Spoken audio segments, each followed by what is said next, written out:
అందరికీ నమస్కారం. భూగోళం, భక్తి, పురాణం ఈ మూడూ కలిసిన ఒక అద్భుతమైన ప్రదేశముంది. అదే త్రియంబకేశ్వర్. పదండి, ఈరోజు ఆ పవిత్ర స్థలం గురించి వివరంగా తెలుసుకుందాం.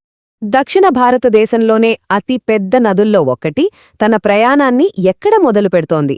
అసలు దక్షిణ గంగా అని పిలుచుకునే గోదావరి నది పుట్టిందెక్కడా? ఈ ప్రశ్నకు సమాధానం మనల్ని నేరుగా ఒక పవిత్ర క్షేత్రానికి తీసుకెళ్తోంది. ఆ ప్రదేశమే మహారాష్ట్రలోని నాసిక్ దగ్గరున్న త్రియంబకేశ్వర్. ఇది మన దేశంలో ఉన్న 12 పవిత్ర జ్యోతిర్లింగ క్షేత్రాలలో ఒకటి, చాలా ముఖ్యమైంది. కాని దీని ప్రత్యేకత కేవలం ఒక ఆలయం అవ్వడం మాత్రమే కాదు, ఒక మహానదికి జన్మనిచ్చిన ప్రదేశం కూడా ఇదే. ఆలయంలోకి అడుగు పెట్టగానే మనల్ని ఒక ప్రాచీన యుగంలోకి తీసుకెళ్లిన ఫీలింగ్ వస్తుంది. ఎందుకంటే ఈ ఆలయం మొత్తం నల్లటి రాయితో కట్టారు. మనం ముందుగా లోపలికి వెళ్లే సభామండపం ఆర్కిటెక్చర్ అయితే అస్సలు మాటల్లో చెప్పలేం, చూసి తీరాల్సిందే. అయితే ఈ ఆలయంలో అసలు విషయం అదేంటంటే గర్భగుడిలో ఉన్న జ్యోతిర్లింగం. ఇది మిగతా జ్యోతిర్లింగాల అన్నిటికన్నా చాలా చాలా భిన్నంగా ఉంటుంది. ఇంతకీ దాన్ని అంత స్పెషల్గా మార్చేదేంటో చూద్దామా? ఇక్కడి లింగాన్ని త్రిమూర్తిలింగం అని పిలుస్తారు. ఎందుకంటే ఒకే పీఠం మీద 3 చిన్న చిన్న లింగాలు ఉంటాయి. చూడ్డటానికి ముఖం ఆకారంలో ఉన్నట్లు కనిపిస్తాయి. ఇవి ఎవరికి ప్రతీకలంటే సృష్టికర్త బ్రహ్మ, స్థితికారుడైన విష్ణువు, ఇంకా లయకారుడైన శివుడికి. అంటే ముగ్గురు దేవుళ్ళని ఒకేచోట దర్శించుకుంటున్నామన్నమాట. ఇంతటి శక్తివంతమైన, ఇంత విశిష్టమైన ఆలయం సరిగ్గా ఇక్కడే ఎందుకు కట్టారు? దీని వెనుక చాలా ఆసక్తికరమైన ఒక పురాణ గాథ ఉంది. ఆ కథ ఏంటో ఇప్పుడు తెలుసుకుందాం. ఒకప్పుడు ఈ ప్రాంతంలో భయంకరమైన కరువు వచ్చింది. అప్పుడు గౌతమ ఋషి దాన్ని అంతం చేయడానికి గొప్ప తపస్సు చేశాడు. దానికి మెచ్చి దేవుడు అతనికి ఎప్పటికీ ఇంకిపోని ఒక జలాశయాన్ని వరంగా ఇచ్చాడు.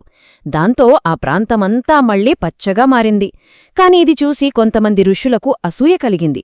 వాళ్లు గౌతముడిని మోసం చేసి ఒక ఆవు మరణానికి కారణమయ్యేలా చేశారు. గోహత్య మహాపాపం కదా. దాంతో గౌతముడు తనను తాను నిర్దోషిగా నిరూపించుకోవడానికి, ఆ నేలను పునీతం చేయడానికి గంగానదిని భూమిమీదకి తీసుకురమ్మని శివుడిని ప్రార్థించాడు. అప్పుడు శివుడు తన జటాజూటం నుండి గంగను బ్రహ్మగిరి కొండలమీదకి వదిలాడు. అలా భూమిమీదకి వచ్చిన గంగే గౌతమిగా, ఆ తర్వాత గోదావరిగా ప్రసిద్ధి చెందింది. అంతేకాదు, ఆ నది పుట్టిన చోటే తాను కూడా నివసిస్తానని శివుడు మాటిచ్చాడు. అలా ఆయనే త్రయంబకేశ్వర జ్యోతిర్లింగంగా వెలిశాడు. ఈ పురాణగాథకు ఒక సజీవ సాక్ష్యం ఇప్పటికీ అక్కడ ఉంది. అదే కుశవర్త కుండం. ఈ ఆలయ ప్రాంగణంలోనే ఇది ఒక చాలా ముఖ్యమైన ప్రదేశం. చెప్పుకుంటారు కదా, గౌతమ మహర్షి తన పాపాన్ని కడిగేసుకుంది ఈ కోనేరులోనే స్నానం చేసి అని. అందుకే ఈ పవిత్ర కోనేరునే గోదావరి నదికి ఒక సింబాలిక్ ఒరిజిన్ పాయింట్గా భావిస్తారు. ఇక్కడికొచ్చే భక్తులు ఇందులో ఒక్కసారి మునిగితే చాలు, పాపాలన్నీ పోతాయని బలంగా నమ్ముతారు. ఇది పౌరాణిక కథ. మరి ఇటీవలి చరిత్రలోకి వస్తే ఈ పవిత్ర స్థలం ఎన్నో గందరగోళ సమయాలను చూసింది. వాటిని ఎలా తట్టుకుందో ఇప్పుడు చూద్దాం. 1690లో మొఘల్ చక్రవర్తి ఔరంగజేబ్ సైన్యం ఈ ఆలయాన్ని పూర్తిగా నేలమట్టం చేసింది. అవును, పూర్తిగా ధ్వంసం చేసేశారు. కాని కథ అక్కడితో అయిపోలేదు.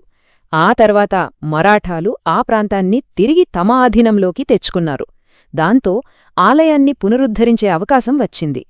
1755 నుంచి 1786 మధ్యకాలంలో పీష్వా నానాసాహెబ్ ఆలయ పునర్నిర్మాణానికి పూనుకున్నారు. ఎంత ఖర్చు పెట్టారో తెలుసా? అక్షరాల 16 లక్షల రూపాయలు. ఆ రోజుల్లో అది ఊహించలేని మొత్తం. దాని విలువ ఇప్పుడు లెక్కగడితే వేల కోట్ల రూపాయలుంటుంది. అంటే ఈ పునర్నిర్మాణం ఎంత గొప్పగా, ఎంత మహాధ్యాపంలో జరిగిందో మనం అర్థం చేసుకోవచ్చు. ఇది కేవలం డబ్బు ఖర్చు పెట్టడం కాదు, తమ విశ్వాసాన్ని, తమ సంస్కృతిని మళ్లీ నిలబెట్టుకోవడానికి చేసిన ఒక గొప్ప ప్రయత్నమన్నమాట. అందుకే ఈనాడు ఈ ఆలయం ఎంతో దృఢత్వానికి నిదర్శనంగా నిలుస్తోంది.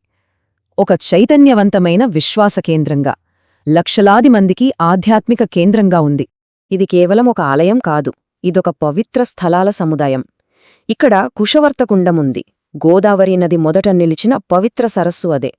అలాగే ఇక్కడ ఉన్న నంది విగ్రహం చెవిలో కోరిక చెప్తే నెరవేరుతుందని గట్టి నమ్మకం. ఇక గోదావరి పుట్టిన బ్రహ్మగిరికొండ, 750 మెట్లు ఎక్కి వెళ్లాల్సిన ఒక పవిత్ర యాత్రాస్థలం.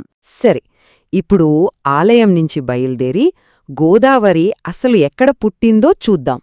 మన ప్రయాణం బ్రహ్మగిరి పర్వతం వైపు. బ్రహ్మగిరి పర్వతం మీద గోదావరి పుట్టిన చోటికి చేరుకోవాలంటే సుమారుగా 750 మెట్లెక్కాలి. ఇది కేవలం ఒక ట్రెక్కింగ్ లాంటిది కాదు, ఒక ఆధ్యాత్మిక అనుభవం అన్నమాట. అయితే మొత్తం మెట్లు ఎక్కలేము అనుకునే వాళ్ళకి ఒక చిన్న సౌకర్యం ఉంది. కొండమీదకి కొంత దూరం వరకు ఆటోలో వెళ్ళొచ్చు. దీనికి దాదాపు 500 రూపాయల వరకు ఛార్జ్ చేస్తారు. కానీ ఇలా చేయడం వల్ల మనకు చాలా వరకు మెట్లు ఎక్కే శ్రమ తగ్గుతుంది.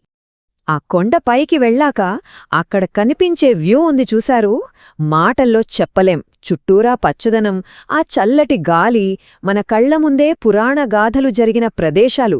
నిజంగా అదొక అద్భుతమైన ఫీలింగ్. ఇంకో విశేషమేంటంటే ఆ కొండ పైనుంచి చూస్తే దూరంగా అంజనాద్రి పర్వతం కూడా కనిపిస్తుంది. పురాణాల ప్రకారం అదే శ్రీ హనుమంతుడి జన్మస్థలం.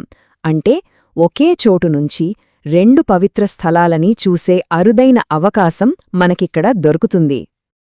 ఎట్టకేలకు అన్ని మెట్లు ఎక్కిన తర్వాత మన ప్రయాణంలో అసలైన గమ్యస్థానానికి చేరుకుంటాం, గోదావరి నది పుట్టిన నిజమైన ప్రదేశానికి.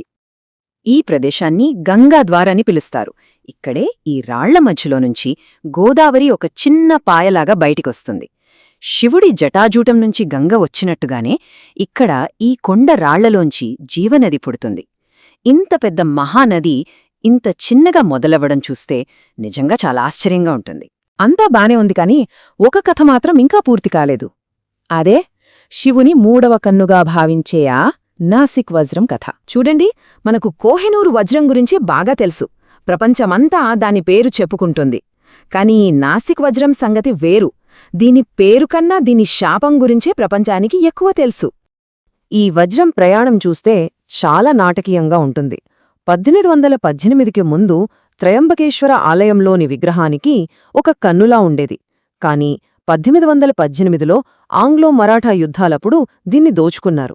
అక్కడ్నించి 1970ల వరకు అది బ్రిటిష్ వాళ్ల చేతుల్లోనే తిరిగింది.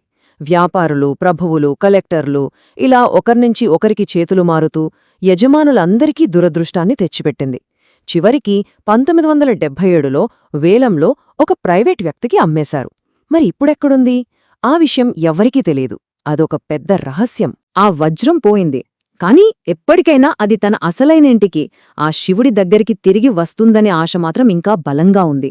ఇది చరిత్రని, విశ్వాసాన్ని, ఇంకా అస్సలు పరిష్కారం కాని ఒక రహస్యాన్ని కలిపి మన ముందొక ప్రశ్ననుంచుతుంది. శివుని కన్ను మళ్లీ పూర్తవుతుందా?